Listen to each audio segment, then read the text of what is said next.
2025 was a pretty great year for games all around. We had a lot of bangers from indie studios like Peak and Hades 2. We had great narrative-driven games like Dispatch. We finally got Silksong. And we had the biggest underdog story of the year, with Clair Obscur Expedition 30 Sweep taking over the scene and winning tons of awards, including Game of the Year. I love looking back on the year to see all the awesome games that came out, but now it's time to look towards the future. There's a lot of heat coming out this year, and I just want to go over what I'm most looking forward to. Who knows, maybe you'll find something on this list you've never even heard about, and you might get interested in it too. I know I'm always looking for new games to play, so I hope I can show you guys something here that maybe you'll want to play in the future. If it's there, I'll leave the Steam page in the description for any of the games on this list so you can wishlist them for yourself. If you enjoyed the video, then consider dropping a like and maybe even subscribing. Alright, without further ado, let's get into my most anticipated games for 2026. This list isn't in chronological order, but I will be saving my most anticipated game for last, just because it's more fun that way and it keeps you guys around. I'm going to get the obvious one out of the way first though. GTA 6. This is a no-brainer, everyone knows about it, everyone's excited about it, but will it live up to the hype is still to be seen. I feel like the writing might take a hit considering Dan Houser, who wrote the previous Rockstar games, didn't write 6. But other than that, I'm still really excited for it. Going back to Vice City is going to be awesome, and the whole Bonnie and Clyde thing with Jason and Lucia seems great. But yeah, that's about it. I mean, we don't have any gameplay or anything, so there's not really much left to say. It's GTA 6. On to the next game.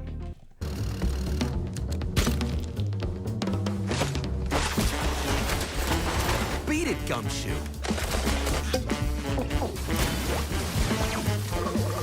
Mouse PI for Hire has got 3 things that I absolutely adore. A noir detective story, rubber hose animation, and being a boomer shooter. You would think with how popular Cuphead was back in the day that more games would have this style, but no, it's super rare to find any that do. Probably because it's so difficult and time consuming to draw all of it. But I'm really excited to have one that we can actually play soon. We don't have much to go off right now, but what we do have looks great. Slick gunplay, a clean art style, and Troy Baker voicing the main character is a nice cherry on top of it all. The game comes out on March 19th, so thankfully we won't have to wait that long for it, which is great for me, because I really can't wait to play it. May is going to be big, because 2 of the games that I'm most looking forward to come out this month. 007 First Light, and LEGO Batman Legacy of the Dark Knight. Oh shit, that rhymed. I got into the Hitman games with the reboot back in 2016, and I had fun with it, but it wasn't exactly what I wanted. I prefer my stealth games more realistic and tactical, so Hitman didn't really grab me as much as it probably did for other people. This game, though, is exactly what I want from a James Bond game. Fast cars, cool set pieces, and it's all in a third-person stealth action shooter. I grew up with James Bond movies, and I've always said that Uncharted and Hitman put together would make for a perfect Bond game, and that's exactly what we're getting. Also, the license to kill mechanic where you can't be lethal until the situation requires it is genius, and I can't wait to see how it plays for myself. When it comes to LEGO Batman, I am a massive comic book nerd. I've been into cape shit since I was a kid, and one of my favorite game series to this day is the Batman Arkham series. I know, who could have seen that coming? The games have a very special place in my heart, with Arkham Origins being an annual replay around Christmas. My hopes for a new game, though, very low, especially after the disaster that was that game.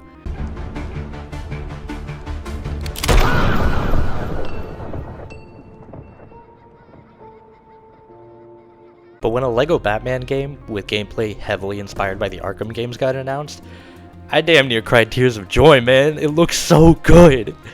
It's even got things that the Arkham games didn't have, like the city not being under evacuation or lockdown, so that there's actually people around, and being able to free roam as multiple characters from the Bat fam. This shit means something to me, man. If you're a fan of the Arkham games, the previous LEGO Batman games, or just a Batman fan in general who wants to try a video game for the first time, this is going to be the game to get this year. And now for something completely different.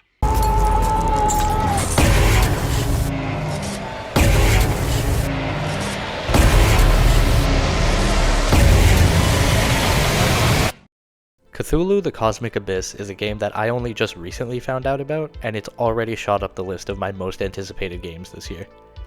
You play as a man named Noah, sent to investigate some missing miners in the Pacific Ocean, only to find the city of Relaya, I don't know how to pronounce it, along with all the Lovecraftian horror that comes along with it. Cosmic horror is super appealing to me, and a horror I feel that is genuinely terrifying. I'm also a die-hard Bioshock fan, so you put me in an underwater city with horrors beyond my comprehension, and I'm sold. If you're into all that the same way I am, this might be right up your alley. And it comes out in April, so again, not that long of a wait either. Alright, before we get to my most anticipated game of the year, let's do a quick lightning round. These are all games that either don't have a set release date, but I hope come out this year, games that might get pushed back into 2027 or later, or expansions, DLCs, or big updates for games that are definitely coming out this year. Nivalis is a life sim set in a cyberpunk dystopia. Think The Sims mixed with Cyberpunk 2077 with a voxel art style. Coincidentally, Cyberpunk and The Sims are two of my most played games on Steam, so this is right up my alley. The game has already been delayed a bunch of times, but the devs have said that it's coming out this year. Fingers crossed that it actually happens. Industria 2 is the sequel to the very short but incredible Industria. If you like Half-Life, then the first game is an absolute must-play. Its story is really good, and the gameplay is really well done, but do keep in mind that it's like 3 hours long, so maybe get it on sale. The second game is supposed to be bigger and better than the first, and after the ending of the first game, I can't wait to see what happens. No release date for this one, but the game has been in development for a couple years at this point, and there's a demo on Steam if you want to check it out. Jackal is a top-down shooter absolutely oozing with style. Its narrative is told in this really cool neo-noir way, and the gameplay is really fun. It's also very clearly inspired by Hotline Miami 1 and 2, which are two of the best indie games of all time. It's coming out in Q1 of 2026, and there's a demo on Steam to try out after you finish this video. Hellraiser Revival is a horror game based on the iconic Hellraiser movies, which, if you know what those movies are about, means I cannot show you what most of this game is here. I really enjoy those first two Hellraiser movies though, and the remake, surprisingly, so I'm definitely going to be picking this up. Don't expect me to make a video on it though, because I'm trying to get this channel monetized, and if I show this game off uncensored, that's just not going to happen. It's set to release this year, but no exact date yet. The Division Survivors is bringing back the beloved Survivors mode from The Division 1 to Washington, D.C.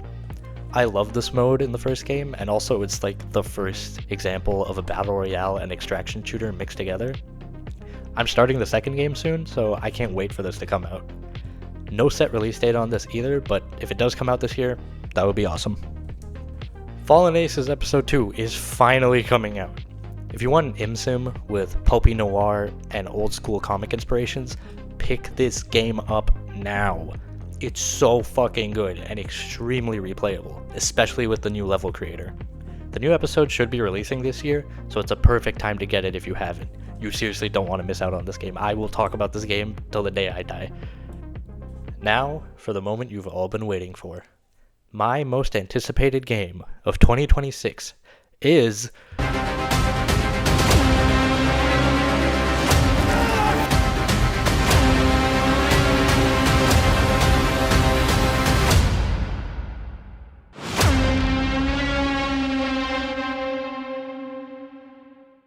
Looks pretty sick, doesn't it? Yeah? Well, too bad. Oh! This was my most anticipated game of the year, and I think it's pretty clear why it was. My first video ever is just me playing Ghost Recon Breakpoint. My second video ever is me trying to turn it into a Splinter Cell game. Two franchises that have gone radio silent since their last game. Thanks, Ubisoft. And here comes Mudong being the best of both worlds. The devs were even posting development logs on their YouTube channel showing their progress, so I didn't even have to fear the game being fake. That was until recently, when their website went down and reportedly a majority of their staff was laid off. It's becoming very unlikely that this game is going to release this year, or ever, which is heartbreaking because it looked so good. I don't usually buy games at full price, but I was going to get this day one because of how much I wanted it. But unfortunately, I might not be able to. I do still hope it comes out and in a decent state, because there's a lot of potential here for something great. If it does, then consider this back at the top of my list. But for now, I can't say it's my most anticipated game anymore. It might not even come out. So that was a bummer, but I don't want to end this video on a sour note. Mudong definitely was my most anticipated game, but because I can't really put that at the top spot anymore, we'll just have to go for the runner-ups. And lucky for us, they're both pretty similar.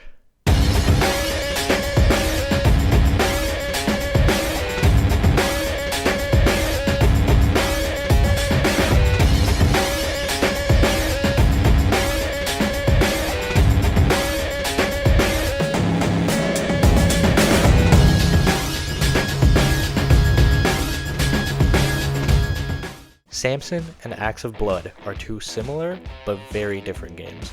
Both hand-to-hand action brawlers, but with completely different vibes. I am a sucker for a good action movie, and the Raid movies are some of, if not the best action movies ever made. On top of that, Sleeping Dogs is one of the most underrated games of all time. Both of these games are taking heavy inspiration from both of those things. Samson looks incredible with its more realistic and hardcore action, along with the intense driving to spice up gameplay. Acts of Blood wears its inspirations on its sleeve, and it looks like a bloody good time. I've been aching for a new Sleeping Dogs game, or any game even remotely similar to Sifu, and these two games fill that void perfectly. Definitely my most anticipated games for 2026. Samson launching for only $25 is amazing, and Acts of Blood already has a demo up on Steam for you to try out. Both games are coming out this year, with Samson releasing in early 2026 and Acts of Blood aiming for a summer 2026 release date. Hopefully they both come out with no hiccups. I can't wait. So that's my most anticipated games for 2026. Plenty of good stuff to look forward to, and plenty more that I didn't even mention here. I want to make 2026 the best year I can, and I hope that you'll all come here and enjoy the content I got planned. I got videos planned for Ready or Not, The Division 2, a mix of multiplayer and single player games here and there, and definitely some games mentioned in this video when they come out. So stick around, this year's going to be a good one, and I hope all of yours will be too. That's all from me today. Thanks for watching, and I'll see y'all later. Peace.